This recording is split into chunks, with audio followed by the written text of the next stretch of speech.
जय हिंद साथियों। Timeline education के डिजिटल फोरम में आपका स्वागत है। सबसे पहले मैं सभी यूट्यूब चैनल की फैमिली की हार्दिक शुभकामनाएं न्यू ईयर्स की। टाइमलाइन एजुकेशन की तरफ से अपन पढ़ रहे थे 10th क्लास के एनसीईआरटी के बारे में। क्या क्या पढ़ लिया था हमने। हमारा लास्ट टॉपिक चल रहा था हमारा पर्यावरण। हमारा पर्यावरण में जैव घटक पढ़ लेते। आज अपन जो पढ़ेंगे परितंत्र के प्रकार पढ़ेंगे। क्या क्या इसके प्रकार रहते हैं, क्या क्या इनकी परिभाषा रहती है, उसके बारे में डिस्कस करेंगे। जो परितंत्र ये जो दो प्रकार के होते हैं, एक तो प्राकृतिक और एक होते हैं कृत्रिम। इनको मैं थोड़ा क्लीन कर लेता हूं।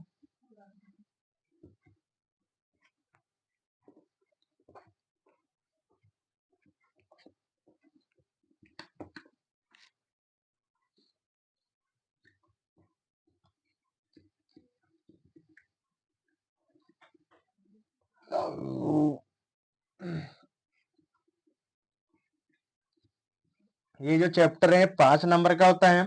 5 नंबर में आपको कहीं भी पूछ सकता है, 1 नंबर भी पूछ सकता है और 2 नंबर में भी आपसे पूछ सकता है। भाई परितंत्र किसे कहते हैं, पर्यावरण कितने शब्द मिलकर बना होता है और ओजोन गैस का क्या सूत्र रहता है, उसके बारे में आगे हम डिस्कस करेंगे। आज का हमारा जो टॉपिक रहेगा वह है परितंत्र के प्रकार।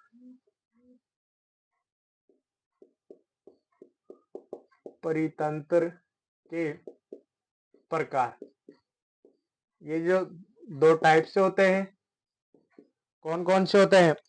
एक तो होते हैं कृत्रिम,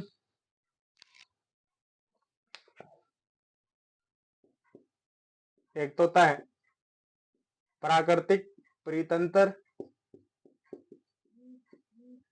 और दूसरा होता है कृत्रिम प्राकृतिक तंत्र। कृत्रिम परितंत्र मतलब प्रकृति में जो नेचुरल होते हैं वह रहते हैं, और जो कृत्रिम में जो आर्टिफिशियल होते हैं, जो मनुष्य के द्वारा क्या निर्मित किए जाते हैं। अब इसमें देखो नंबर 1 पढ़ेंगे प्राकृतिक परितंत्र।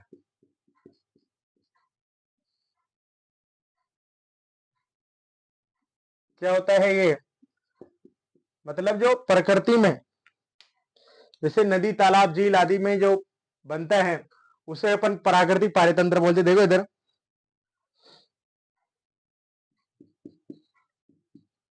तालाब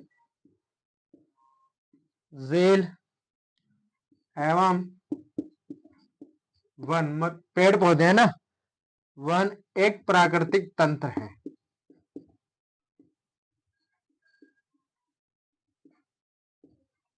प्राकृतिक पारितंत्र है। अब इसमें कौन कौन से आते हैं, सभी हरे पौधे एवं नील हरित शैवाल, हरित शैवाल इसमें लिखना, जिनमें से प्रकाश संश्लेषण क्या होती है, इसमें क्रिया होती है, जिनमें से प्रकाश संश्लेषण की क्षमता होती है ता होती है। जैसे इसमें जो रहते हैं सभी हरे पौधे एवं नील हरी शैवाल जो प्रकाश संश्लेषण की क्रिया को क्या करने की क्या रखती है, क्षमता रखती है। अब इसमें अगला स्टार है शाक, पक्षी, मछलियां एवं कीट आदि प्राथमिक होते हैं, आदि प्राथमिक उपभोक्ता होते हैं। उपभोक्ता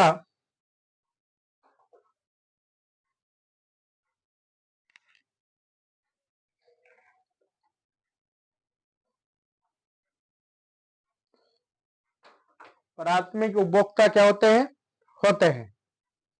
ये इसका दूसरा स्टार हो गया, पहला स्टार, दूसरा, तीसरा स्टार हो गया। अब चौथा स्टार में देखो क्या होता है, जो बड़े आकार के जो जीव जंतु होते हैं, बड़े आकार की मांस पक्षियां, मछलियां, ये जो आते हैं प्राथमिक उपभोग होते हैं। मतलब बड़े आकार के मांस पक्षियां, मछलियां,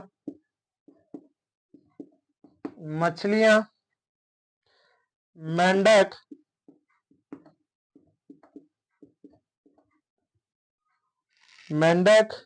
टोड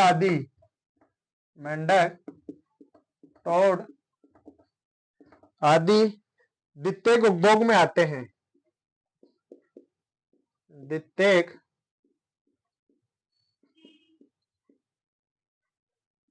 उपभोक्ता होते हैं। ये था हमारा प्राकृतिक पारितंत्र के बारे में। इसमें जो क्या क्या रहेंगे, इसमें जो है तालाब, झील आदि वनों में जो एक प्राकृतिक तंत्र होता है, उसके बाद में सभी हरे पौधे एवं नील हरित शैवाल होते हैं। जो नील हरित शैवाल जिसमें प्रकाश संश्लेषण की रखती हो, कैपेसिटी रखते हो। उसके बाद में इसमें शाक, पक्षियां, मछलियां एवं कीट जो एक प्राइमरी उपभोक्ता रहते हैं। बड़े आकार के मांस, पक्षी, मछलियां, मेंढक, टोड आदि द्वितीयक उपभोक्ता होते हैं। ये था हमारे प्राकृतिक पारितंत्र के बारे में। अब इसके बारे में ये कृत्रिम पारितंत्र में देखो,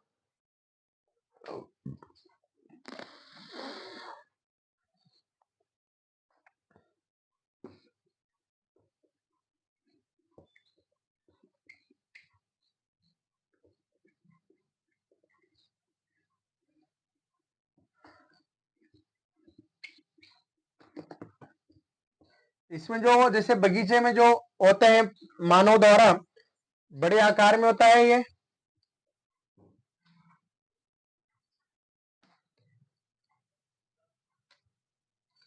नंबर 2, कृत्रिम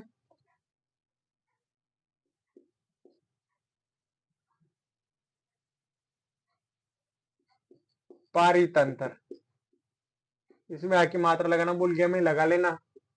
पारितंत्र क्या होता है इसमें, इधर देखो, इस तंत्र में बाग, बगीचा, खेत, मतलब इसमें जो तंत्र में तो क्या आते हैं, बाग, बगीचे, खेत,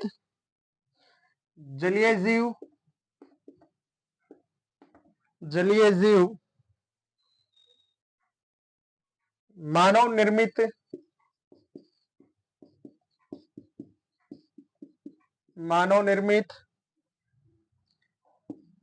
कृत्रिम पारितंत्र है।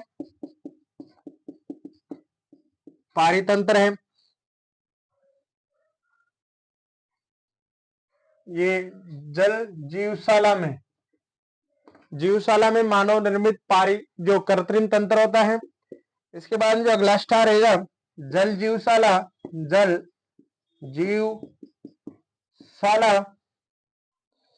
एक प्रकार के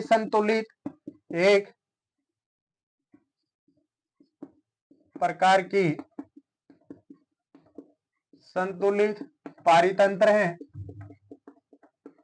तंत्र होता है। ये था हमारा जो पारितंत्र के प्रकार हैं, 2 प्रकार से होते हैं, एक तो प्राकृतिक होता है और एक कृत्रिम होता है।